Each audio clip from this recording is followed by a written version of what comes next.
Hello everyone, this is Jigging from bashilure again. So as promised in my last video, today I'm going to show you guys how to do the squiding so that you can get more and more squid.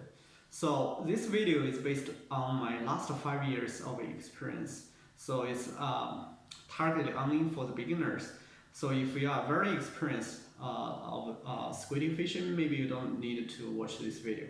So for my experience, like 5 things will decide how you can get more squid. So I listed all of them here. So the first thing I would say is time, the right time. And second thing is a fishing jig. The third thing is a fishing pole. And the depth, the last thing is a skill. So one thing I didn't list here is luck. So if you have good luck, you always get a squid, but that's not in our control. So today I'm going to go through these 5 things one by one. The first thing, time. So when you should go for squid. So squid usually at Puget Sound is coming like at mid of October, and they will leave like after the middle of January. That's usually for Puget Sound, like Edmonds, West Seattle, these kind of locations. That's time. And they will usually come with a tide. When the incoming tide, they will come with a tide. That is the time.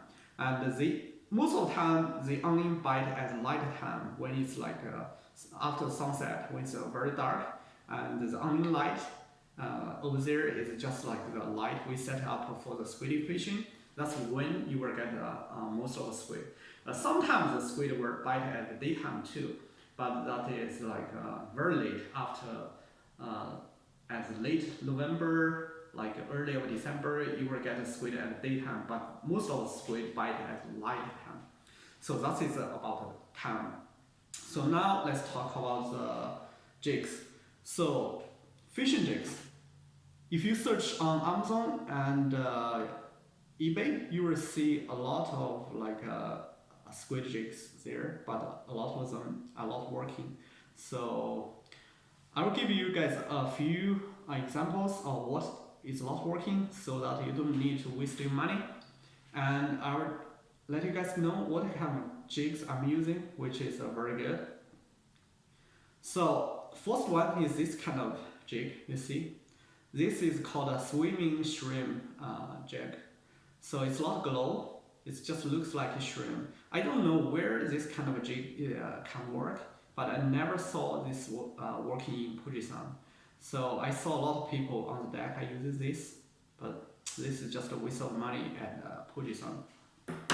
And the second type you will see a lot on internet is this kind of jig. Yeah, this part can glow in the dark, so it's good. But what is not good is force is too long. You see, it's like this long, and this part is very fat. So in Puget Sound, a lot of squid are small, right? So they kind of like a little bit smaller and lighter jigs. And the third one, this kind.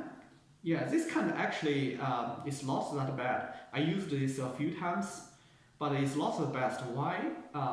It's still a little bit big, and the worst thing about the weight is too heavy. This one is like over an ounce, so I don't like this kind, but sometimes this one will work. So what I am using is this kind of jig, you see? This is the bottom jig I'm using. It's like have a color at like a green or pink color at the first half, and this part is super glow in the dark. And usually I will use like 2 jigs. Like this is the same kind, but it's just a top jig which is lighter. This one is like one like 9 gram, so it's very light. And the bottom jig, this one is 19 gram. So how we use this? Usually I will set it up. Use this one is the top, this one as the bottom, and I will use a swivel to connect them together. So that's easier. So let me show you guys. So the swivel, I will just put the top jig at here, clip in,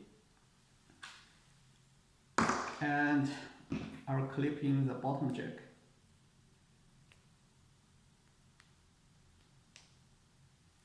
Yeah, so that is how I did it. Yeah, so the top jig connects the bottom jig with the swivel. So with the swivel it's much easier because you can always change to a different color very easily. So, and you see the distance between these two jigs. For me, I set it too long because I just set it up for this video, but I guess it's too long. Usually like 1 feet is enough. So that is a jig I use at a light time. So they are super glow on in the dark. And the jig I'm using at the daytime is this kind.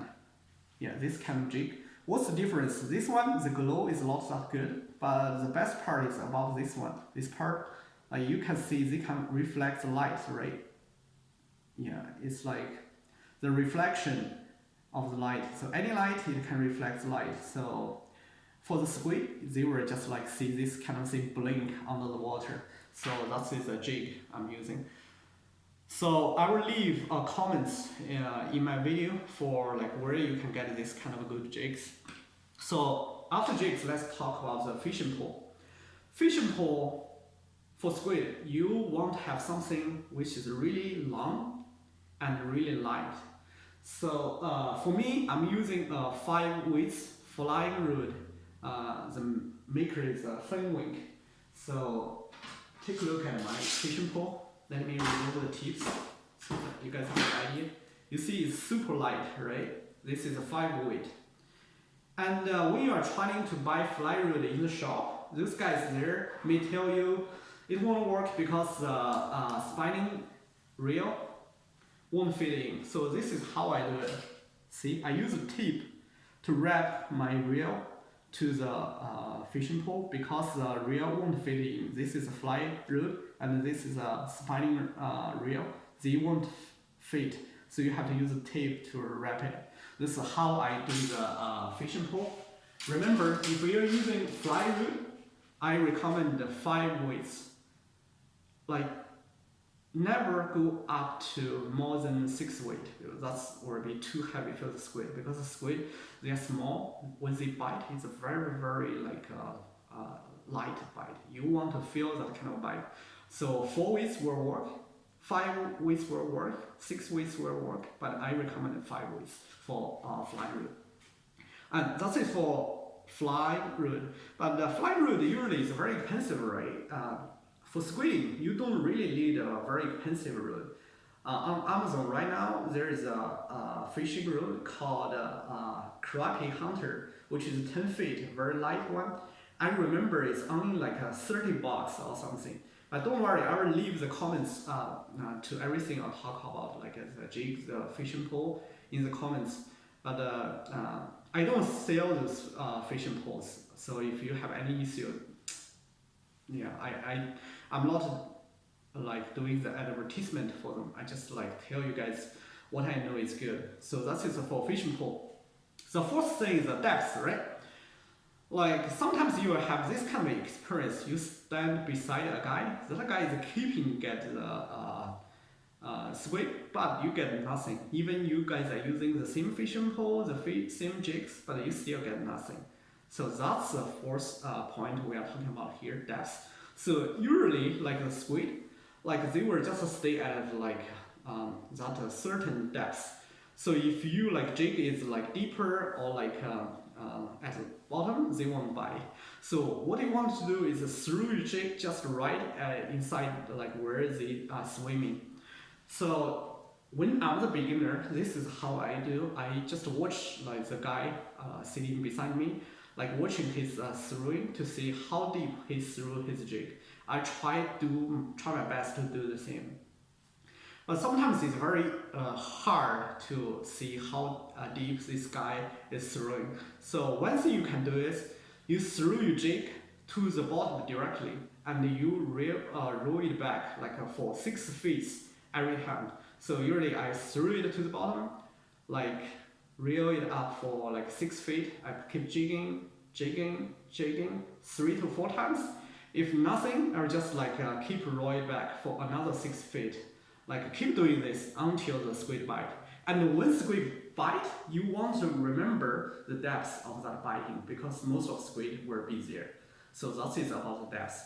And the last thing is about the skill. So before talking about skill, I want to let you guys know how the squid will bite. So usually the squid will bite when the jig is sinking, in the sinking. So when the jig is sinking like this, the squid just like watch, bah, bah, bite. Or like with the sinking is attacked from the side. So that is how a squid bite. So most of the time it will bite when your like jig is sinking. So that's why you see on the pier people keeping jig the fishing pole, because most of the squid is biting when the jig is sinking. So knowing that the squid is biting when the jig is sinking most of the time, then you know how to move the fishing pole. You try to when you pull up, just pull up quickly. Like if you get a squid bite there, like when you pull, you will feel like your jig is snagged, because the squid, they don't fight, they don't like fish, they don't fight. You just feel like the jig is snagged to some seaweed or something. Usually that's a squid. So when you pull it up, you feel that kind of snag, that's a squid. And like when you are trying to sink it, let it sink slowly, like this, like release your jig slowly. Like with a very light fishing pole, like when your jig is sinking, you will feel the weight, right? But sometimes all in a sudden you will feel, oh, my fishing pole get lighter. Why? Because when it is sinking, the squid bite, it will push your jig up, right? Or it do this way, like it will change the weight of your jig. So the fishing pole will feel difference. So at that time, you just pull quickly to get the squid in. So that's what I do. Like when you sink, control your jig, sink slowly. When you pull, pull quickly, so that the squid, if you pull quickly, they will just hook up on efficiently. So that's about the skill. This is the 5 things I know from my last 5 years of experience about squid fishing.